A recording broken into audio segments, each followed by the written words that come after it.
was actually one of the founding members of the Asheville Design Center. I got involved in the project in 2006. That was American Institute of Architects 150th anniversary. The history of the I26 connector actually goes back to the 80s. I moved to town in 2003 or so, but before that there had been various steps that this had taken from moving the project from outside of Asheville to this corridor area.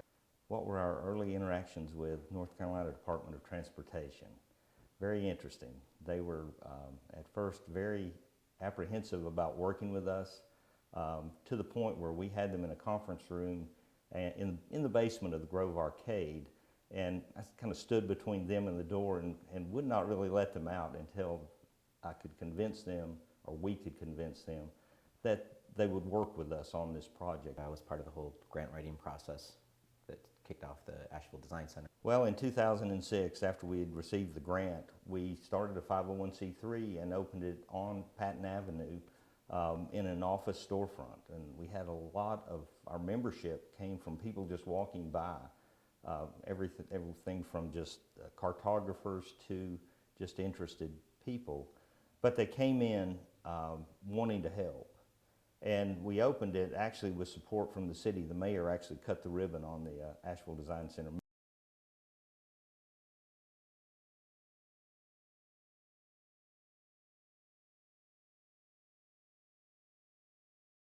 When federal dollars are being used for a project like this, it has to go through the NEPA process, or the National Environmental Protection Act process.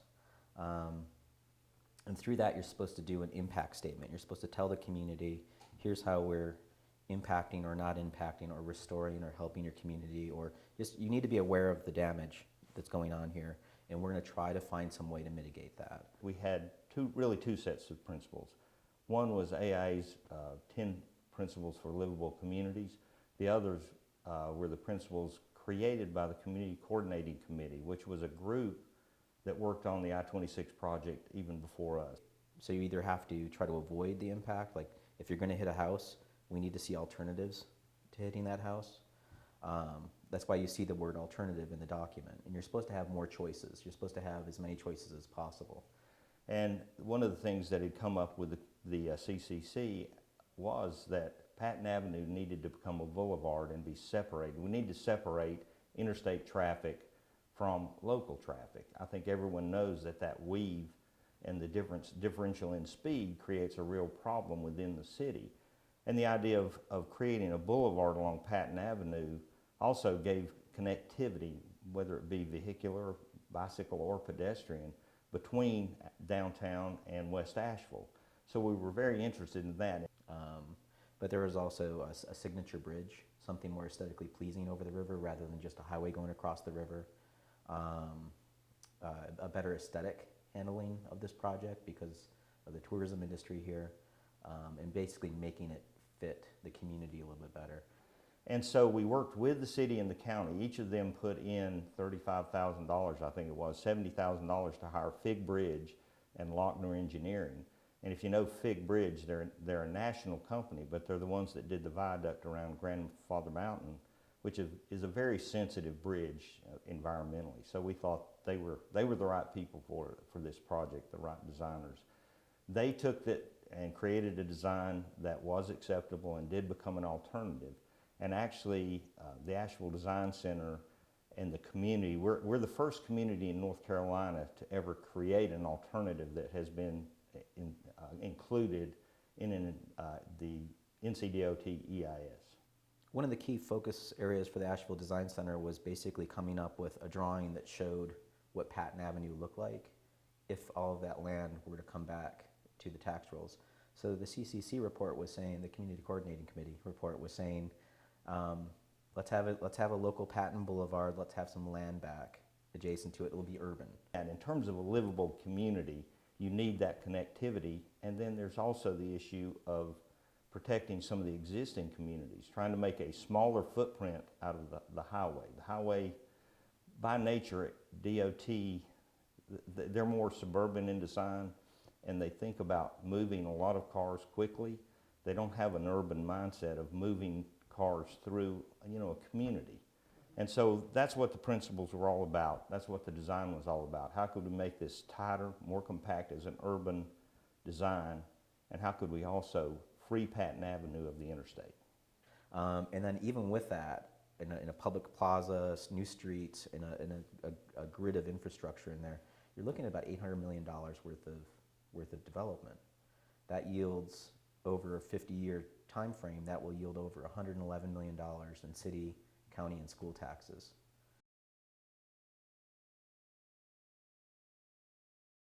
In the last couple of years, North Carolina has changed the way it prioritizes transportation projects. So now the project is out again. Portions of it are funded with a construction schedule.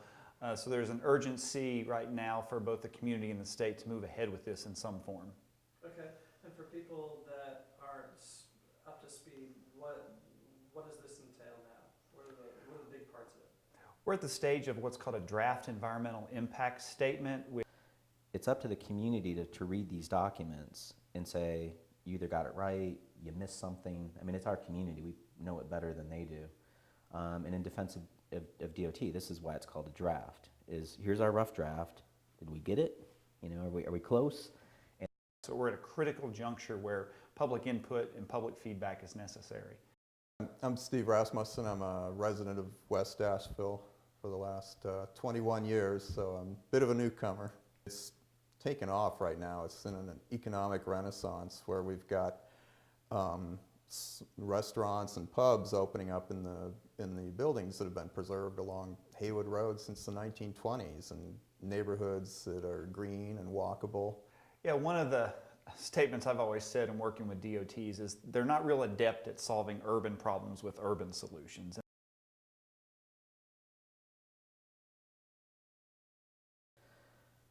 For me personally, I think it's reasonable for our community to have a 6-lane option on the table. I think it's reasonable that our community has asked for that all along, and it's not in the document. They would expand I26 to 8 lanes, and then with the turn lanes and so forth on either side, it becomes 10.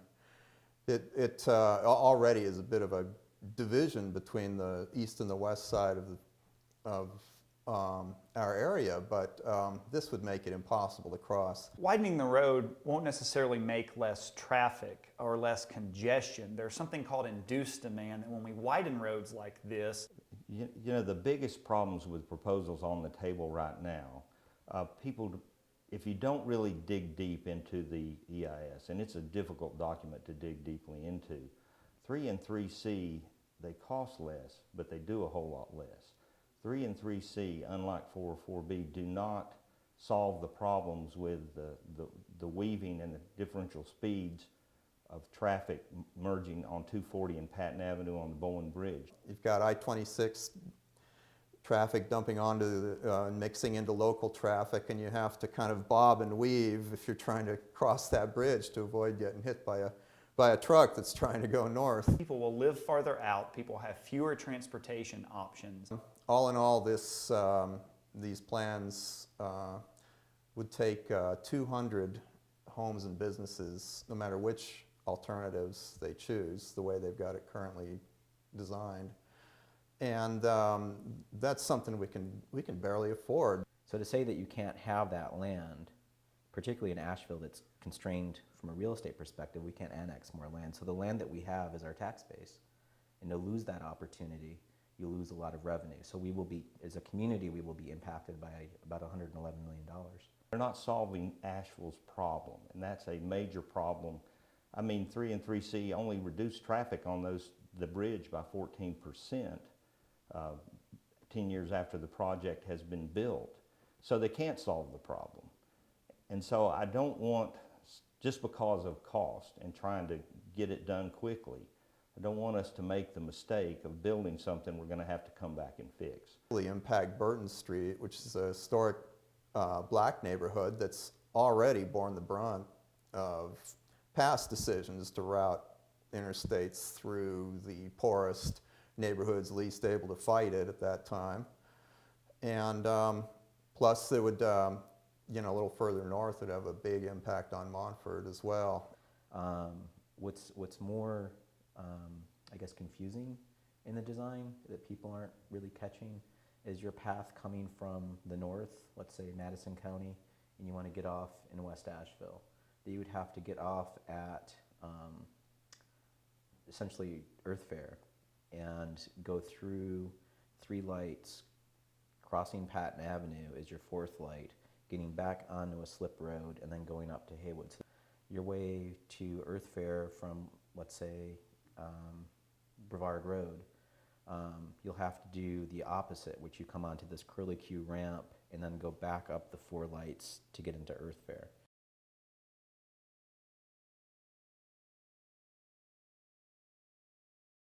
The great thing about the Asheville Design Center is we built the organization around community participation. And so the design for 4B, the design of that alternative came from the community. It came from the input of countless members of the community spending countless hours, over several years. And so it is a community-driven design. What I've witnessed with this community is not a delay as much as they're coming forward and saying and articulating what they want in the process, which is actually required by the NEPA process. The whole idea of this sticker, we need to build a road for Asheville, not through Asheville. I tell people that I stand on the shoulders of giants. I mean, the fact that our community has continually put in a great effort to be very articulate and to be part of this process, not just say, no, go away, we don't want it. The community has consistently come to the table and said, here's what is doable for us, here's what works for us. And they're all totally reasonable alternatives. I think this is an awesome community, and we deserve a really good fit of a project here.